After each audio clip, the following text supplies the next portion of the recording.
بسم اللہ الرحمن الرحیم۔ ایک عورت حضرت خواجہ حسن بصری رحمۃ اللہ تعالی علیہ کے پاس حاضر ہوتی ہے اور آ کر کہنے لگی کہ میری جوان بیٹی فوت ہو گئی ہے، مجھے کوئی ایسا عمل بتائیے، کوئی ایسا وظیفہ بتائیے جس کے کرنے سے میں اپنی بیٹی کے حال معلوم کر سکوں کہ وہ قبر میں کس حال میں ہے اور مرنے کے بعد اس کے ساتھ کیا سلوک ہو رہا ہے۔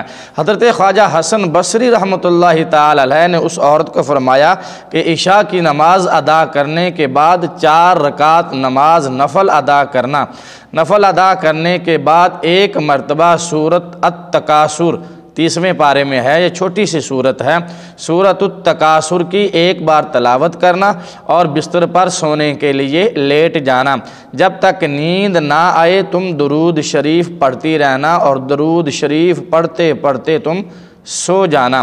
وہ عورت اسی طرح کرتی ہے، گھر جا کر عشاء کی نماز کے بعد 4 رکعت نماز نفل ادا کرتی ہے اور 1 مرتبہ سورۃ التکاثر پڑھ کر لیٹ جاتی ہے اور سوتے تک جب تک اس کو نیند نہیں آتی وہ درود شریف پڑھتی رہتی ہے، اور درود شریف پڑھتے پڑھتے اس عورت کو نیند آ جاتی ہے۔ خواب میں کیا دیکھتی ہے کہ اس کو اس کی بیٹی نظر آ جاتی ہے۔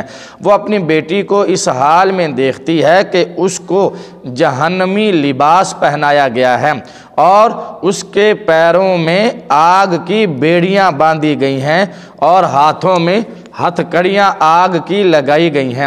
وہ اپنی بیٹی کو اس حال میں دیکھتی ہے تو ڈر کے مارے اس کی آنکھ کھل جاتی ہے۔ صبح وہ حضرت خواجہ حسن بصری رحمۃ اللہ تعالی علیہ کی خدمت میں پھر حاضر ہوتی ہے اور رات والا سارا خواب اور بیٹی کا حال خواجہ حسن بصری سے بیان کرتی ہے۔ حضرت خواجہ حسن بصری رحمۃ اللہ تعالی علیہ نے اس لڑکی کو بڑے دنوں بعد دیکھا۔ آپ کے خواب میں وہ لڑکی آئی اور دیکھا کہ وہ جنت کے عالی شان مکانات اور محلات میں رہ رہی ہے اور جنت کے باغات میں سیر کر رہی ہے۔ حضرت خواجہ حسن بصری رحمۃ اللہ تعالی علیہ نے دیکھا تو لڑکی بولی، بابا جی آپ نے مجھے پہچانا؟ فرمایا نہیں بیٹا، میں آپ کو نہیں پہچان سکا۔ تو اس لڑکی نے، اس جوان لڑکی نے کہا، بابا جی میں اس عورت کی بیٹی ہوں جس نے آپ کے سامنے خواب بیان کیا تھا اور میرا حال بتایا تھا کہ میں جہنم میں ہوں، جہنمی لباس پہنا ہے، مجھے ہاتھ کڑیاں لگی ہیں اور میرے پاؤں میں جہنم کی آگ کی بیڑیاں ہیں۔ فرمایا بیٹا تو اب خوشحال کیسے ہو گئی؟ تو جنتی لباس میں، جنتی پوشاک میں، جنت کے محلات میں اور باغات میں سیر کر رہی ہے، یہ انعام تجھے کیسے ملا؟ تو اس بیٹی نے، جوان لڑکی نے کہا، بابا جی آج ایک اللہ کا نیک بندہ عاشق رسول ہمارے قبرستان سے گزر رہا تھا۔ قبرستان سے گزرتے ہوئے اس نے آقا دو عالم نور مجسم صلی اللہ علیہ وآلہ وسلم پر درود شریف پڑھا۔ اس کے درود شریف پڑھنے سے اللہ تعالیٰ نے 500 قبرستان والوں کا عذاب اٹھا لیا ہے۔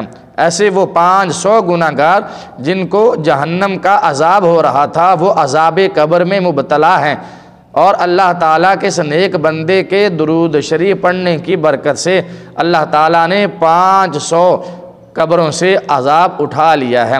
تو آپ بھی کوشش کیجئے ہر وقت نبی دو عالم صلی اللہ علیہ وآلہ وسلم پر درود و اسلام کے نذرانے پڑھتے رہا کریں، بھیجتے رہا کریں۔ اللہ تعالیٰ ہمیں عمل کرنے کی توفیق عطا فرمائے۔